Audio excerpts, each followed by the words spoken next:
Today's video I am going to show you how you can easily download Discord on your Mac.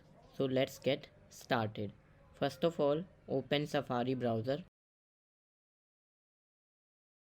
and then go to google.com.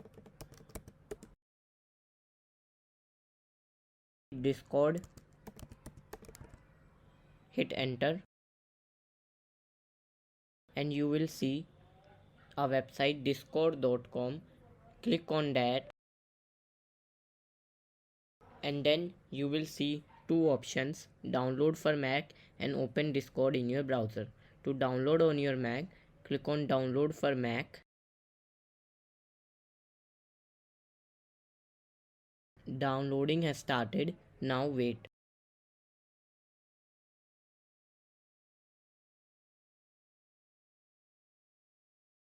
After the download has completed, double click on the file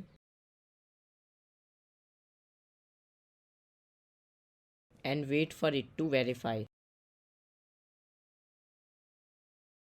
After the verification has been done, it will open a window and now you have to drag the Discord from its place to the application.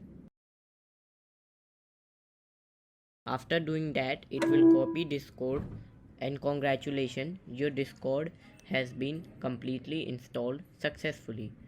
Thanks for watching. Make sure you like, share and subscribe the channel.